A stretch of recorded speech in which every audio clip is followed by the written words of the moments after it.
When law and duty are one, united by religion, you never become fully conscious, fully aware of yourself. You're always a little less than an individual.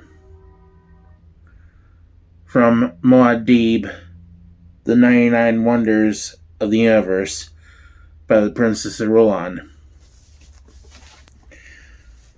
The smugglers' spice factory, with its parent carrier and ring of drone ornithopters,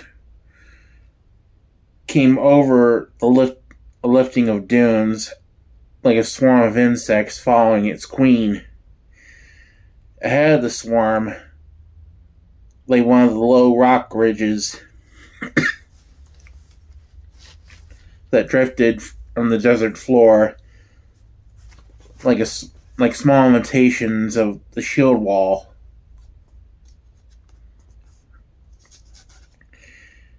The dry beaches of the ridge were swept clean by a recent storm. In the con bubble of the factory, Gurney Halleck leaned forward and adjusted the oil lenses on his binoculars and examined the landscape.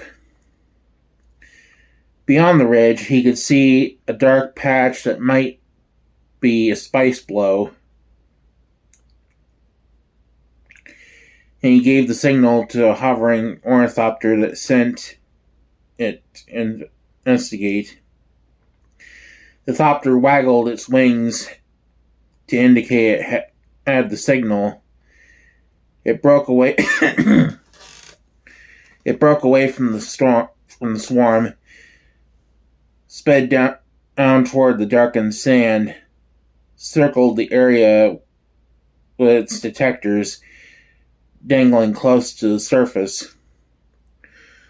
Almost immediately, it went through the winged dip and circle that told the weighing factory that spice had been found.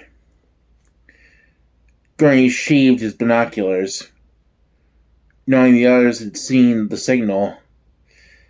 He liked this spot. The ridge offered some shielding and protection. This was deep in the desert, an unlikely place for an ambush. Still, Gurney signaled for a crew to hover over the ridge, to scan it, sent reserves to take up station and pattern around the area. Not too high, because they could be seen from afar by Harkonnen detectors. He doubted, though, that Harkonnen patrols would be this far south. This was still Fremen country. Gurney checked his weapons, damning the fate that made shields useless out here.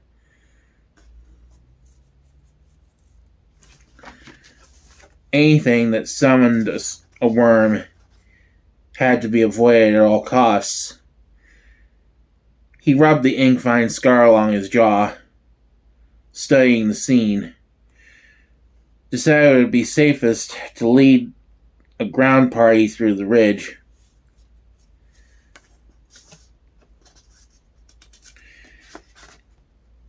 Inspection on foot was still the most certain.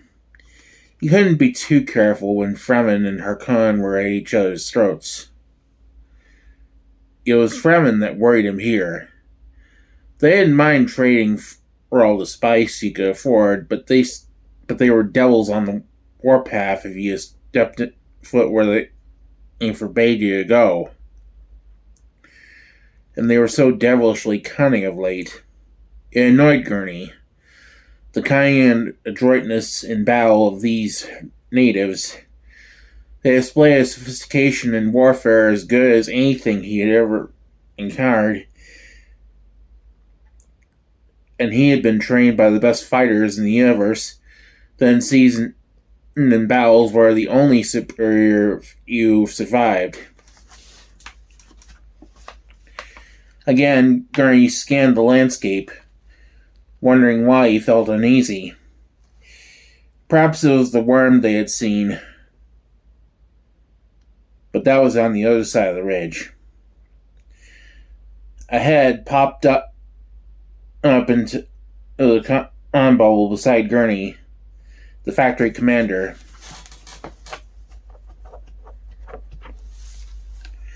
A one-eyed pirate with full beard, the blue eyes and milky teeth of a spice diet. Looks like a rich patch, sir, the factory commander said. Shall I take her in? Come down at the edge of that ridge, Gurney ordered. Let me disembark with my men. You can track her out to the spice from there. Well, look at that rock. Aye. In case of trouble, Gurney said, save the factory. We'll lift in the ornithopters.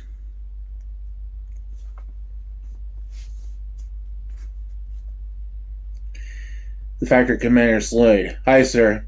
He popped back down through the hatch. Again, Gurney scanned the horizon. He had to respect the possibility that there were Fremen here and he was trespassing. Fremen worried him. Their toughness and unpredictability. Many things about this business worried him, but the rewards were great.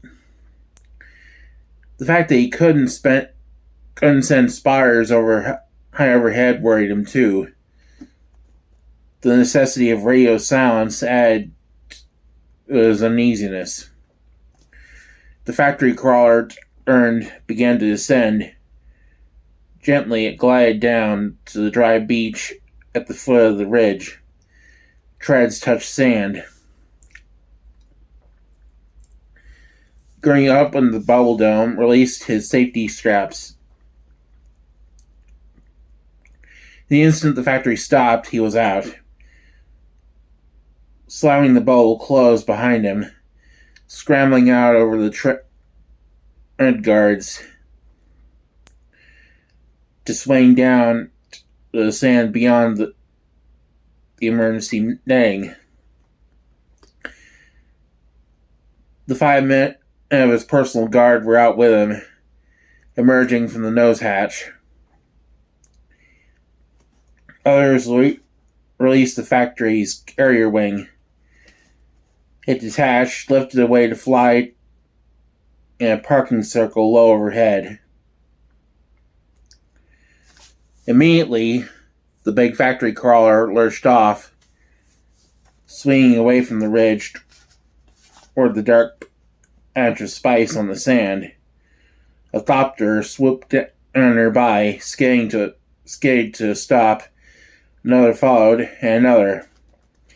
They discouraged Gurney's platoon and lifted to hover flight. Gurney tested his muscles in his still suit. Stretching, he left the filter mask off his face, losing moisture for the sake of a greater need. The carrying power of his voice, if he had to shout commands.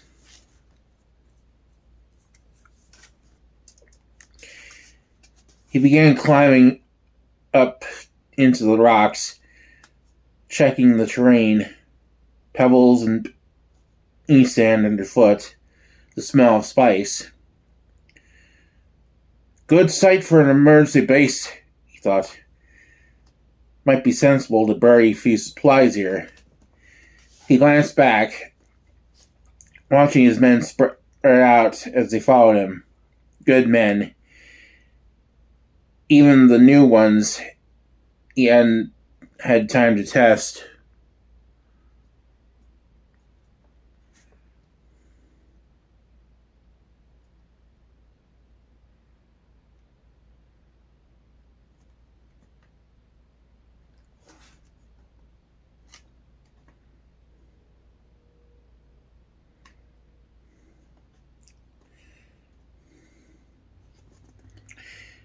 Good men.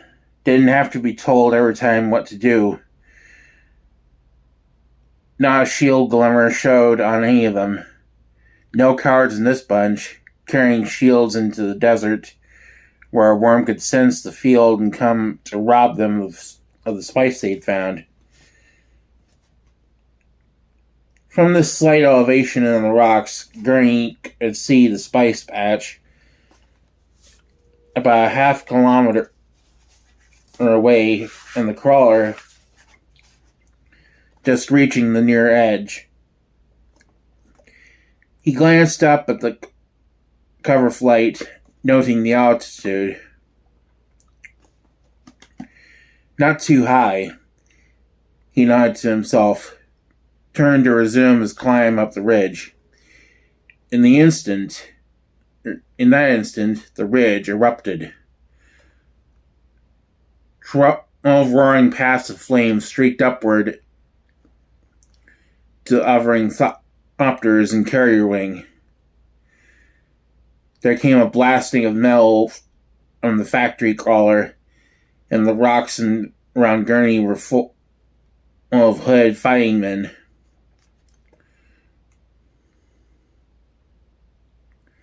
Gurney had time to think. By the horns of the Great Mother! Rockets! They dare to use rockets! Then he was face to face with a hooded figure who crouched low, Chris knife at the ready. 2 more men stood waiting on the rocks above to the left and right. Only the eyes of the fighting man ahead of him were visible to Gurney between hood and veil of a sand-colored burnous. But the crouch and readiness warned him that here was a trained fighting man. The eyes were the blue and blue of the deep desert Fremen. Gurney moved one hand toward his own knife, kept his eyes fixed on the other's knife. If they dared use rockets, they'd have other projectile weapons. This moment argued extreme caution. He could tell by sound alone that at least part of his sky cover had been knocked out. There were gruntings, too, the noise of several struggles behind him. The eyes of the fighting man ahead of Gurney followed the motion of hand toward knife, aimed back to glare into Gurney's eyes. "Leave the knife in its sheath, Gurney Halleck," the man said. Gurney hesitated. That voice sounded oddly familiar, even through the stillsuit filter. "You know me name?" he said. "You've no need of a knife of me, Gurney," the man said. He straightened, slipped his crisp knife into its sheath back beneath his robe. "Tell your men to stop their useless resistance." The man threw his head back, swung the filter aside. The shock of what he saw froze Gurney's muscles. He thought at first he was looking at a ghost image of Duke Leto Atreides. Full recognition came slowly. "Paul," he whispered, then louder. "Is it truly Paul?" "Don't you trust your own eyes?" Paul asked. "They said you were dead," Gurney rasped. He took a half step forward. "Tell your men to submit," Paul commanded. He waved toward the lower reaches of the ridge. Gurney turned, reluctant to take his eyes off Paul. He saw only a few knots of struggle. Hooded desert men seemed to be everywhere around. The factory crawler lay silent, with Fremen standing atop it. There were no craft overhead. "Stop the fighting!"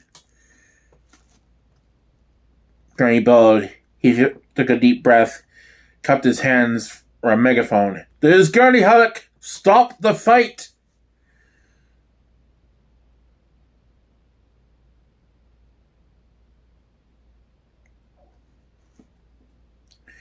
Slowly, warily, the struggling figures separated. Eyes turned toward him, questioning. "These are friends," Gurney called. "Fine friends," someone shouted back. "Half our people murdered. It's a mistake." Gurney said, "Don't add to it." He turned back to Paul, stared into the youth's blue Fremen eyes. A smile touched Paul's mouth, but there was a hardness in the expression that reminded Gurney of the old Duke, Paul's grandfather. Gurney saw then the sinewy harshness in Paul that had never before been seen in Atreides. A leathery look to the skin, a squint to the eyes, and calculation in the glance that seemed to weigh everything in sight. "They said you were dead," Gurney repeated. "And it seemed to the best protection to let them think so," Paul said. Gurney realized that was all the apology he'd ever get for having been abandoned to his own resources, left to believe his young Duke, his friend, was dead. He wondered if there were anything left of the boy he had known and trained in the ways of fighting men.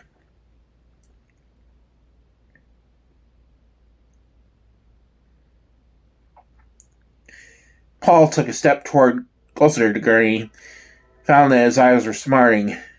"Gurney." It seemed to happen of itself, and they were embracing, pounding each other on the back, feeling the reassurance of solid flesh. "You young pup! You young pup!" Gurney kept saying, and Paul, "Gurney man, Gurney man." Presently, they stepped apart, looked at each other. Gurney took a deep breath. "So you're why the Fremen have grown so wise in battle tactics. I might have known. They keep doing things I could have planned myself. If I'd only known."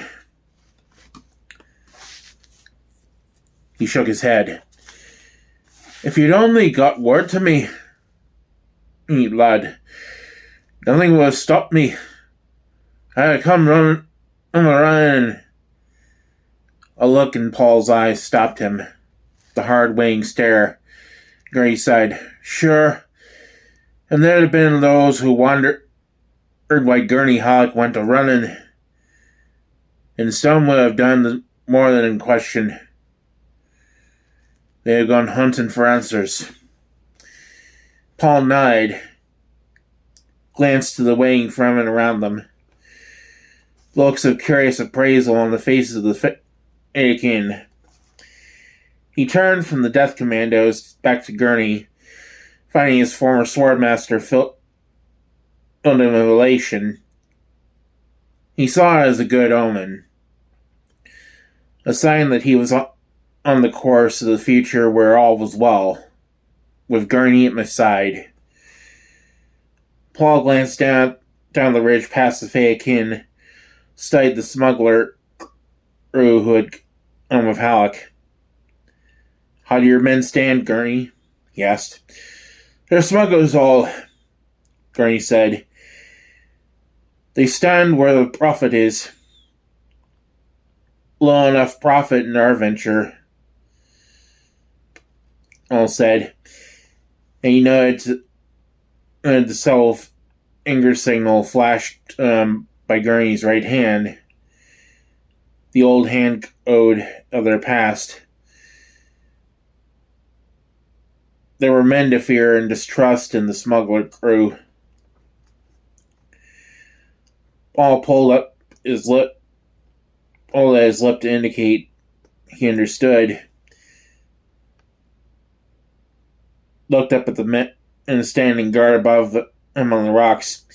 He saw Stilgar there. Memory of the unsolved problem with Stilgar cooled some of Paul's elation. "Stilgar," he said, "it is Gurney Halleck of whom you've heard me speak. My father's master of arms, one of the sword masters who instructed me, an old friend. He can be trusted in any venture. I hear, Stilgar said, you are his duke. Paul stared at the dark visage above him, wondering at the reasons which had impelled Stilgar to say just that, his duke.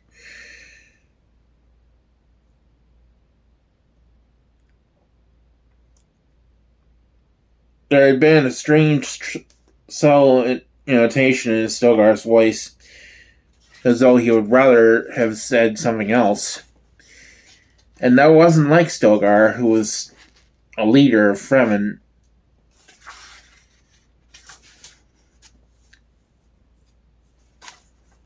A man who spoke his mind. My duke, Gurney thought. He looked anew at Paul. Yes, with Leto dead, the title fell on Paul's shoulders. The pattern of the Fremen war on Arrakis began to take it on new shape in Gurney's mind. My duke, a place that had been dead within him began coming alive.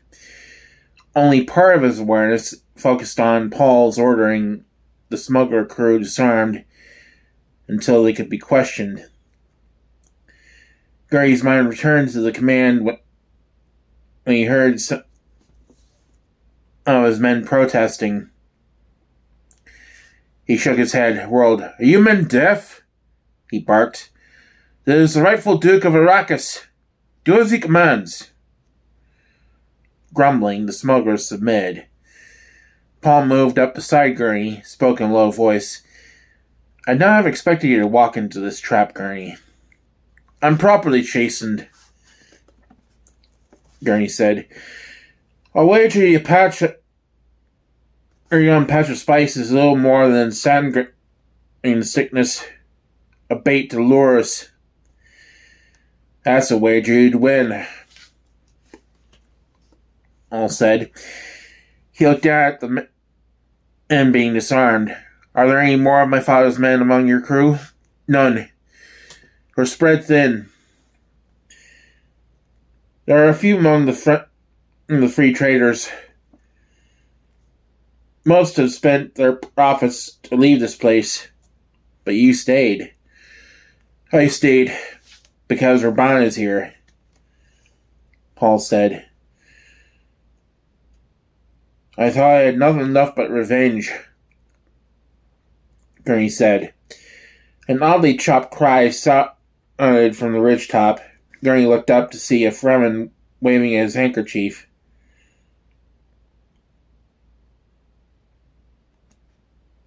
Waving his kerchief. A maker comes, Paul said. He moved up to a point of rock with Gurney following. Looked off to the southwest. The burrow mound of a worm could be seen in the middle distance. A dust-crowned track that cut directly through the dunes on a course toward the ridge. He's big enough, Paul said. A clattering sound lifted from the factory crawler below them. It turned on its treads like a giant insect, lumbered toward the rocks. Too bad we couldn't have saved the carryall,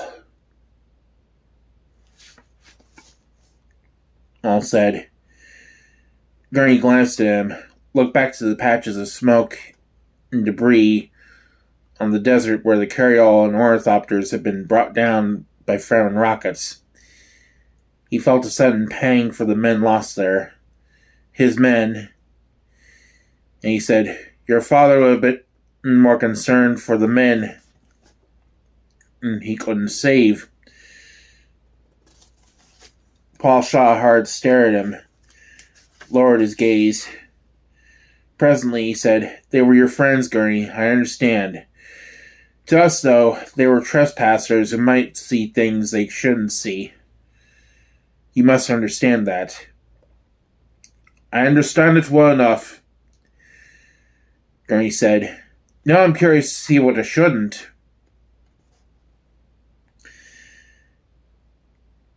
Paul looked up to see the old, well-remembered wolfish grin on Halleck's face, the ripple of the ink vine scar along the man's jaw. Gurney nodded toward the desert below them. Firmen were going about their business all over the landscape. It struck him that none of them appeared worried by the approach of the worm. A thumping sound from the open dunes beyond the bayed patch of spice, a deep drumming that seemed to be heard through their feet. Gurney saw Fremen spread across the sand there in the path of the worm. The worm came on like some great sandfish, cresting the surface, its rings rippling and twisting. In a moment, from his vantage point above the desert, Gurney saw the taking of a worm. The daring leap of the first hookman, the turning of the creature, the way an entire band of men went up the scaly, glistening curve of the worm's side. There's one of the things you shouldn't have seen, Paul said. There's been stories and rumors, Gurney said, but it's not a thing easy to believe without seeing it. He shook his head. The creature all men on Arrakis fear, you treat it like a riding animal. You heard my father speak of desert power, Paul said. There it is. The surface of this planet is ours. No storm, nor creature, nor condition can stop us. Us, Gurney thought. He means the Fremen. He speaks of himself as one of them. Again, Gurney looked at the spice blue in Paul's eyes. His own eyes, he knew, had a touch of the color, but smugglers could get off-world foods, and there was a subtle caste implication in the tone of the eyes among them. They spoke of the touch of the spice brush to mean a man had got onto native. And there was always a hint of distrust in the idea. There was a time when we did not ride the Maker in the light of day in these latitudes, Paul said. But Rabban has low enough air cover left that he can waste it looking for a few specks on the sand. He looked at Gurney. Your aircraft were a shock to us here. To us. Gurney shook his head to drive out such thoughts. We weren't the shock to you, that you were to us, he said. What's the talk of Rabban in the sinks and villages? Paul asked. They say they fortified the Graben villages to the point where you cannot harm them. They say they need only sit inside their defenses while you wear yourselves out in futile attack.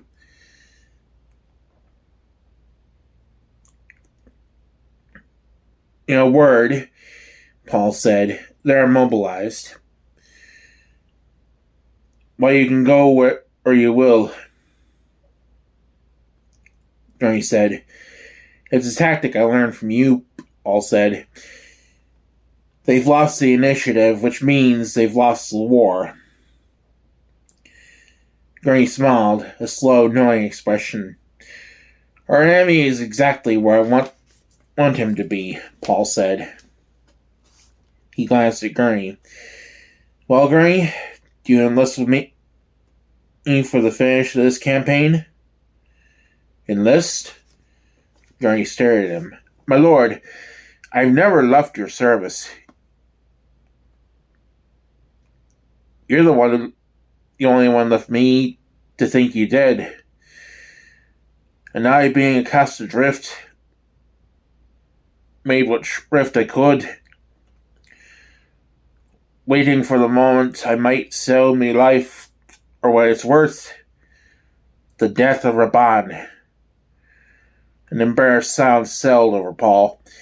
A woman came up the rocks toward them, her eyes between stillsuit, hood, and face mask, flicking between Paul and his companion. She stopped in front of Paul. Gurney noted the possessive air about her, the way she stood close to Paul. Chani, Paul said, it is Gurney Halleck. You've heard me speak of him. She looked at Halleck, back to Paul. I have heard. Where'd the men go on the Maker? Paul asked. They've but diverted it to get us time to save the equipment. Well then, Paul broke off, sniffed the air. There's wind coming, Chani said. A voice called out from the ridgetop above them. Ho there, the wind! Gurney saw a quickening of motion among the Fremen now, a rushing about and sense of hurry, a thing the worm had not ignited was brought about by fear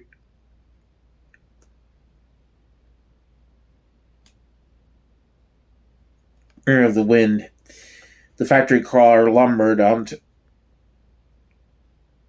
onto the dry beach below them, and a way was opened among the rocks. And the rocks closed behind it so neatly that the passage escaped his eyes. Have you many such hiding places? Gurney asked. Many times many, Paul said. He looked at Chani. Find Korba. Tell him that Gurney was warned me there are men among the smuggler crew who are not to be trusted. She looked once at Gurney, back to Paul, nodded, and was off down the rocks, leaping with gazelle-like agility. She is your woman, Gurney said. The mother of my firstborn. Paul said. There is another Leo among the Atreides. Gurney accepted this with only a widening of his eyes.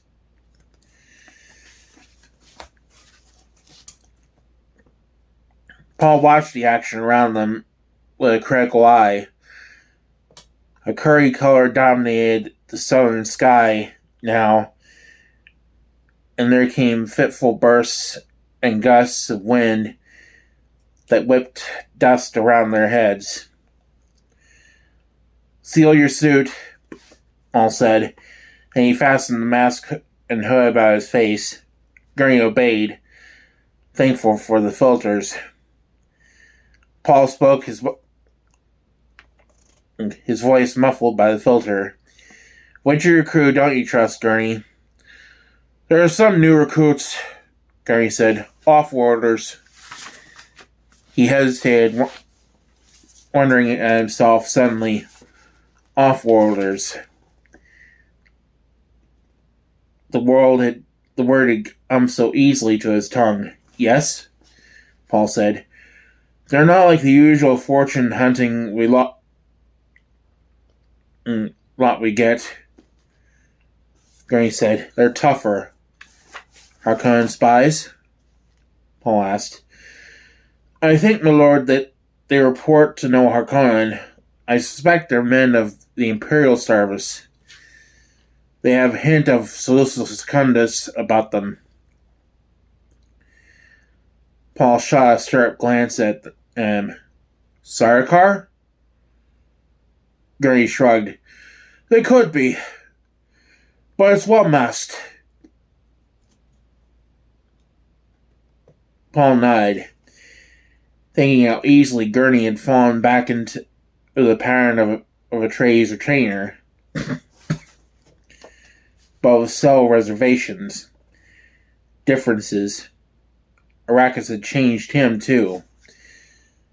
Two-hooded Fremen emerged from the broken rock below them, began climbing upward. One of them carried a large black bundle over one shoulder. Where are my crew now? Gurney asked. Secure in the rocks below us, Paul said.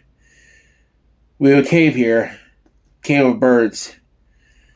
We'll decide what to do with them after the storm.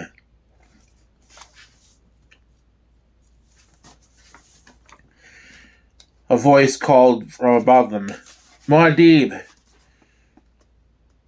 Paul turned at the call, a Fremen guard motioning them down to the cave. Paul signaled he had heard. Gurney studied him with a new expression. You're Muad'Dib? He asked. You're the Will of Sand? It's my Fremen name. Paul said. Gurney turned away, feeling an oppressive sense of foreboding. Half of his own crew dead on the sand, the others captive. He had not cared about the new recruits, the suspicious ones, but among the others were good men, friends, people for whom he felt responsible. We'll decide what to do with them after the storm. That's what Paul said.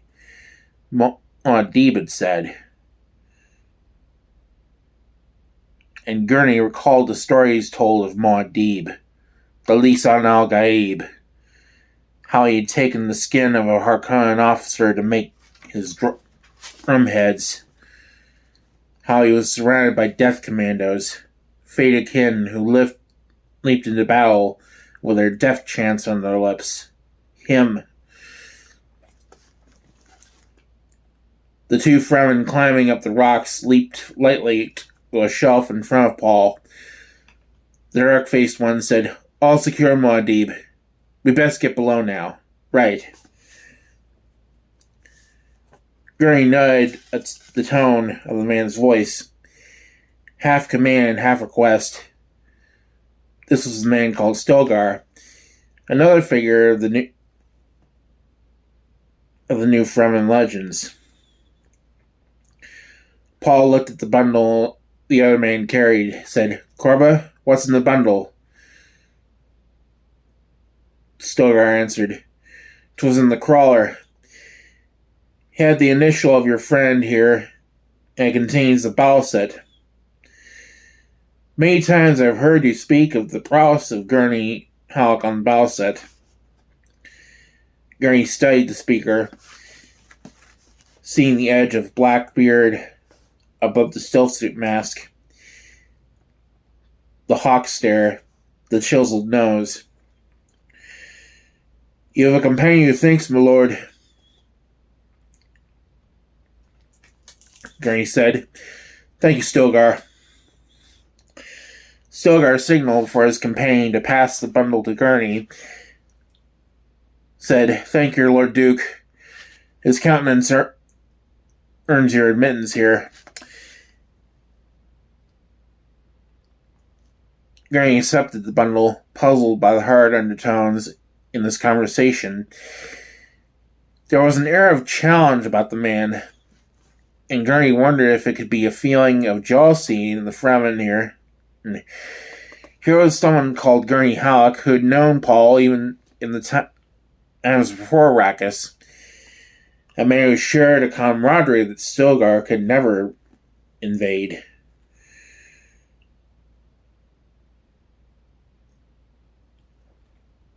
You are two who I'd have be friends, Paul said. Stilgar, the Fremen,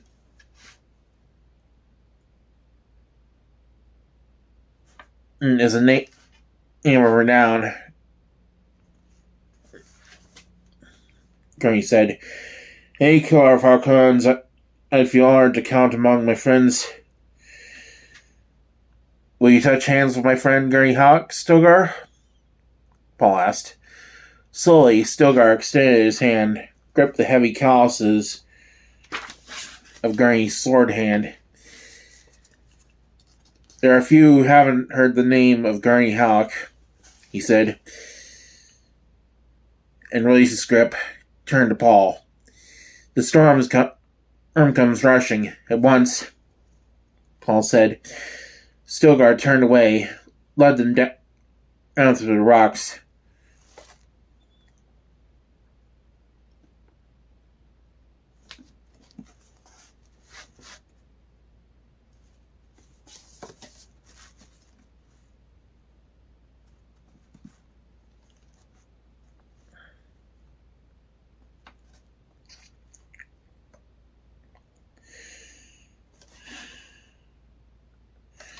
A twisting and turning path into a shadowed cleft that admitted them to the low entrance of a cave.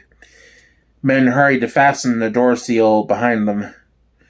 Glow globes showed a broad, dome-ceilinged space with a raised ledge on one side and a passage leading off from it.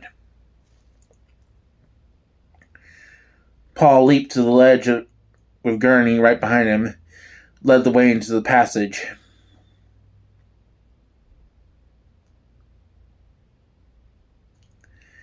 The others headed for another passage opposite the entrance. Paul led the way down an anteroom and into a chamber with dark wine-colored hangings on its walls. We have some privacy here for a while, Paul said. The others will respect my alarm symbol playing from our chamber was followed by shouting and clashing of weapons. Paul whirled, ran back through the anteroom, and down onto an atrium up above the outer chamber. Gurney was right behind, weapon drawn. Beneath them, on the floor of the cave, swirled a melee of struggling figures. Paul stood an instant, assessing the scene, separating the Fremen robes and burqas from the costumes of those they opposed. Senses that his mother had trained to detect the most subtle clues picked out a significant face. The Fremen fought against men wearing smuggler robes, but the smugglers were crouched in trios, backed into triangles, were oppressed.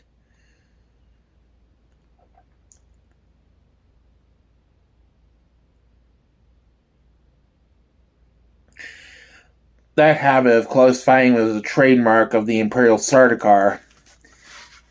A Fedakin in the crowd saw Paul.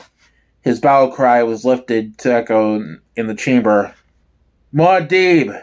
Muad'Dib! Muad'Dib! Another eye also picked all out. A black knife came hurtling toward him. Paul dodged. Heard the knife clatter against the stone behind him. Glanced to see Gurney retrieve it. The triangular knots were being pressed back now.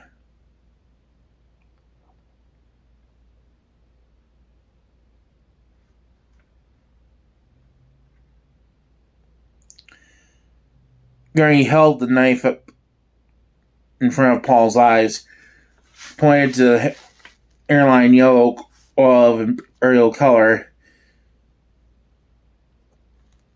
the golden lion crest, multifaceted eyes at the pommel. Sardaukar for certain. Paul stepped out to the lip of the ledge. Only 3 of the Sardaukar remained. Bloody rag mounds of Sardaukar and Fremenly in a twisted pattern across the chamber. "Hold!" Paul shouted.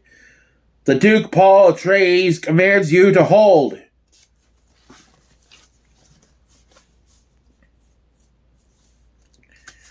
The fighting wavered, hesitated. "You Sarkar!" Paul called to the remaining group. "By whose orders do you threaten a ruling duke?" And quickly, as his men started pressing around the Sarkar, "Hold, I say!" One of the cornered trio straightened. "Who says we're Sarkar?"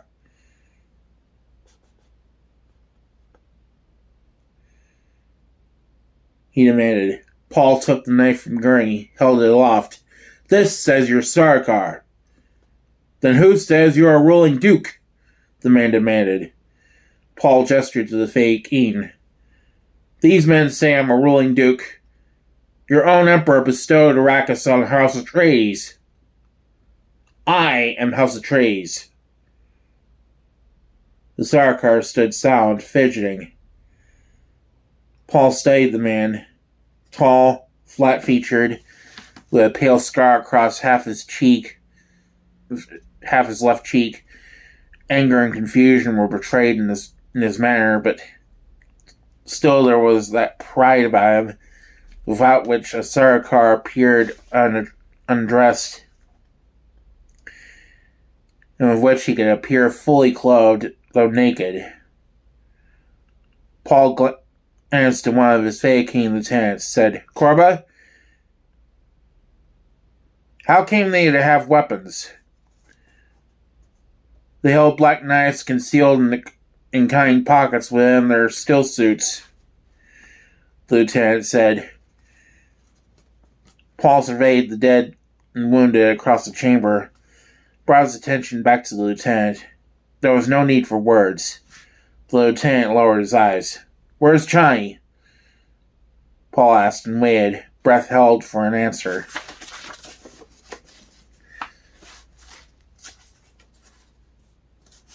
Stilgar spirited her aside. He nodded toward the other passage, glanced at the dead and wounded.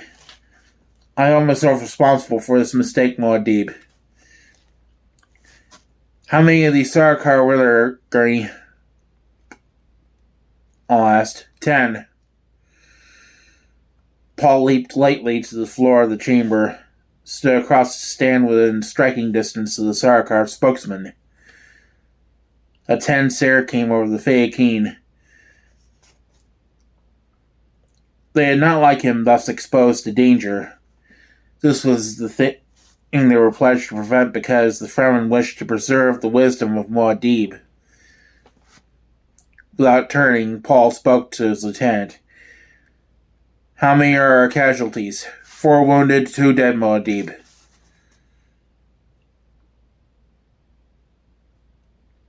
Paul saw the motion bands on the Sarkar. Chani and Stilgar were standing in the other passage.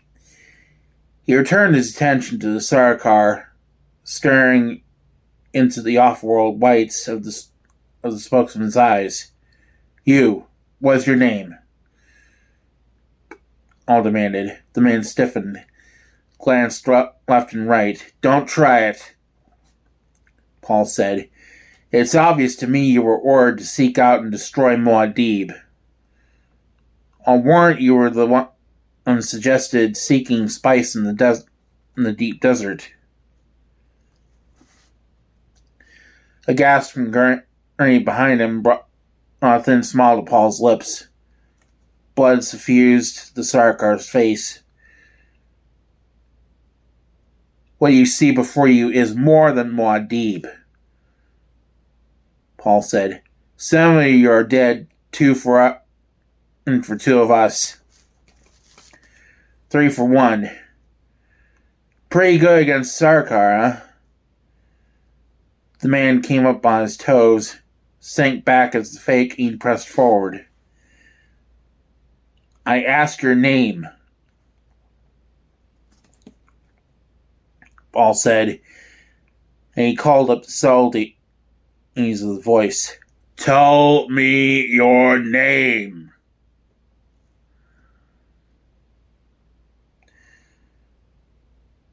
Captain Aramsham, Imperial Sarkar, the man snapped.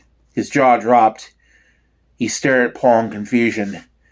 The mayor about him had dismissed this cavern as a barbarian warden and melted away. Well, Captain Aramsham, Paul said, the Arcanans would pay dearly to learn what you now know. And the Emperor, what he wouldn't give to learn that Atreides still lives despite his treachery.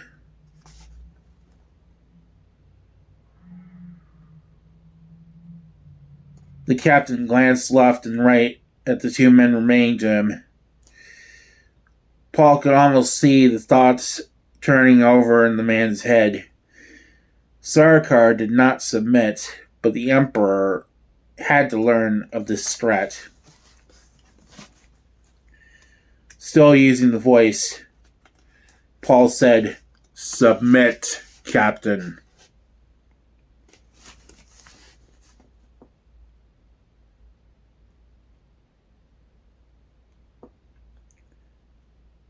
The man at the captain's left leaped without warning toward Paul,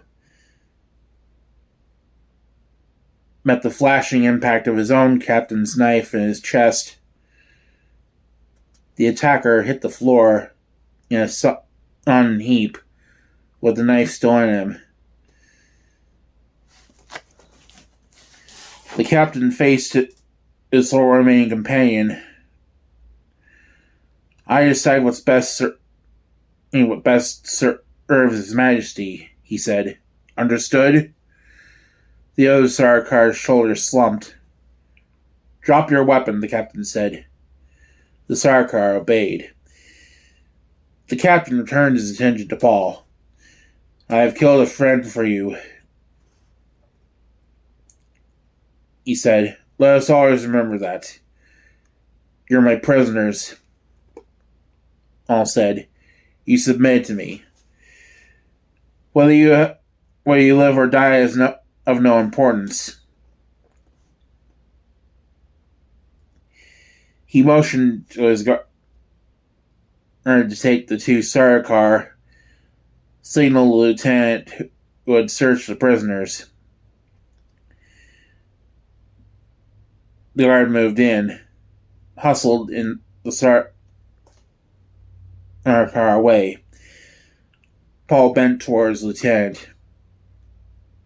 Muad'Dib, the man said. I failed you, and the failure was mine, Korba.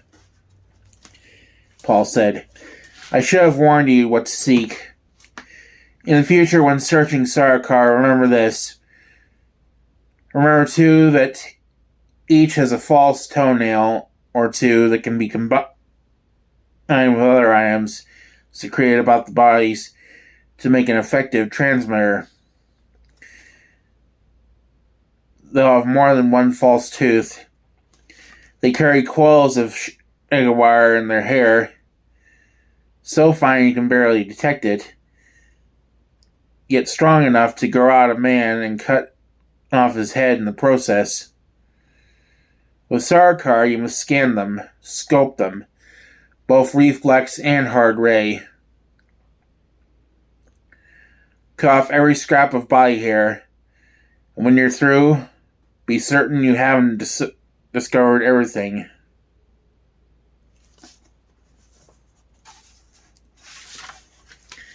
He looked up at Gurney, who had moved close to listen. Then we best kill them, the lieutenant said.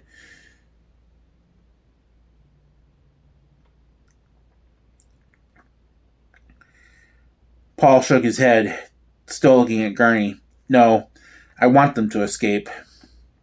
Gurney stared at him. Sire, he breathed. Yes, your man here is right. Kill those prisoners at once. Destroy all evidence of them. You've shamed Imperial Sarkar. When the Emperor learns that he'll not rest until he has you over a slow fire. The Emperor is not likely to have that power over me, Paul said. He spoke slowly, coldly. Something had happened inside him while he faced the Sarkar. The sum of decisions had accumulated in his awareness. Gurney, he said, are there many guildsmen around Raban? Gurney straightened his eye, and his eyes narrowed. Your question makes no... Are there? All barked. Arrakis is crawling with guild agents. They're buying spice as though it were the most precious thing in the universe. Why else do you think we ventured this far into... It is the most precious thing in the universe, Paul said, to them. He looked towards Stilgar and Chani, who were now crossing the chamber toward him. And we control it, Gurney. The Archons control it, Gurney protested. The people who can destroy a thing, they control it. Paul said. He waved a hand to silence further remarks from Gurney, nodded to Stilgar, who stopped in front of Paul, Chani beside him. Paul took the Sarkar knife in his left hand, presented it to Stilgar. You live for the good of the tribe, Paul said. Could you draw my life's blood with that knife?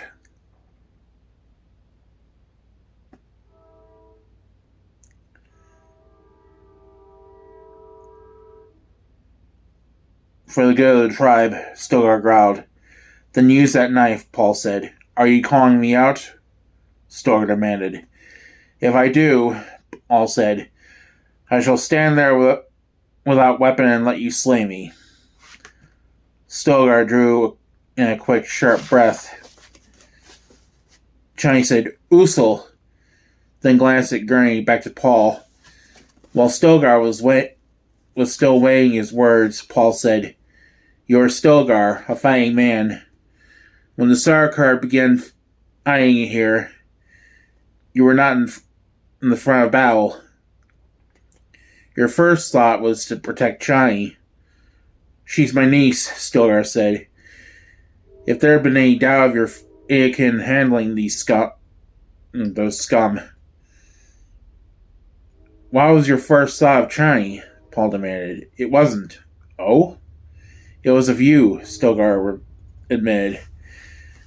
Do you think you could lift your hand against me? Paul asked. Stilgar began to tremble. It's the way, he muttered.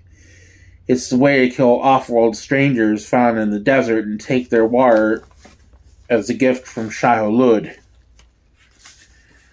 Paul said.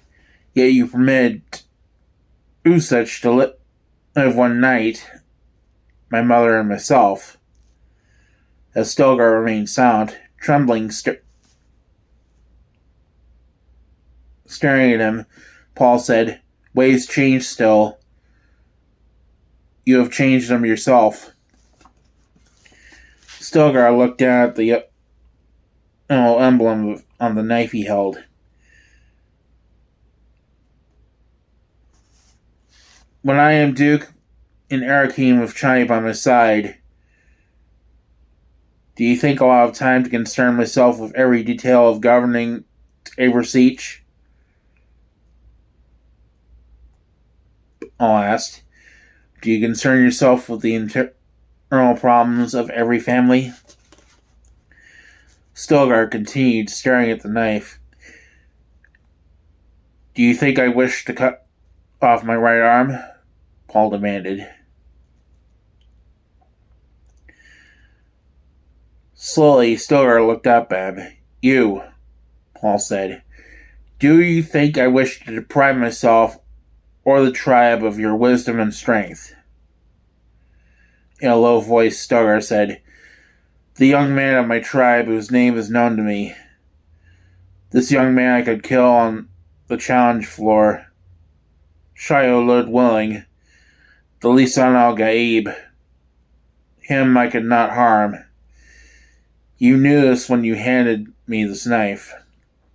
I knew it. Paul agreed. Stilgar opened his hand. The knife clattered against the stone of the floor. Ways change, he said.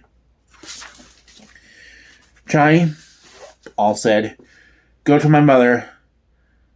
Send her here that our council will be available into...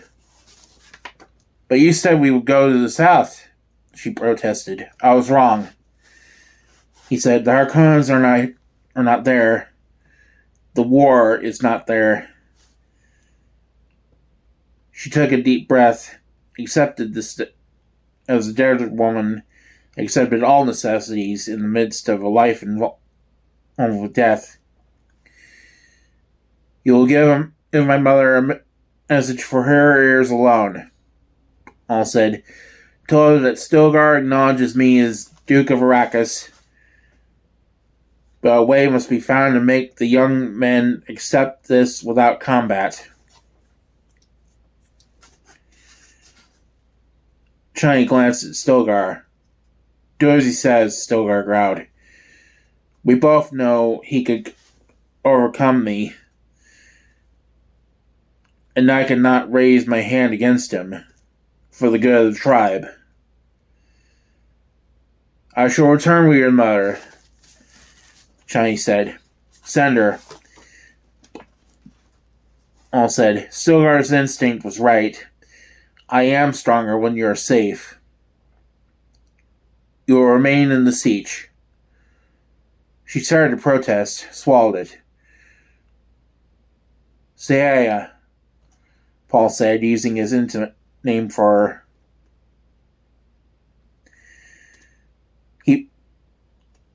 He whirled away to the right, met Gurney's glaring eyes. The interchange between Paul and the older Fremen had passed as though in a cloud around Gurney's, and Paul's reference to his mother. Your mother, Gurney said. I have saved us the night of the raid.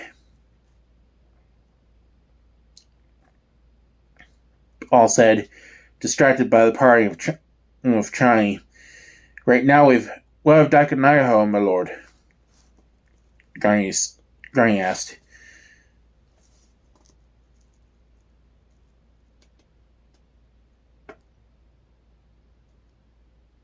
He's dead, buying us a bit of time to escape. The she-witch is alive, Gurney thought. The one I swore vengeance against, alive. It's obvious Duke Paul doesn't know what manner of creature gave him birth. The evil one.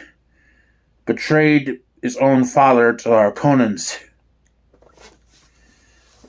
Paul pressed past him, jumped to the ledge. He glanced back, noted that the wounded and dead had been removed, and he thought bitterly that here was another chapter in the legend of Paul Muad'Dib. I didn't even draw my knife. But it'll be said of this day that I slew 20 Sardaukar by my own hand. Gurney followed with Stilgar, stepping on ground they did not even feel. The cavern, with its yellow light of glow globes, was forced out of his thoughts by rage. The she-witch alive, while those she betrayed are bones in lonesome graves. I must contrive it that Paul learns the truth about her before I slay her.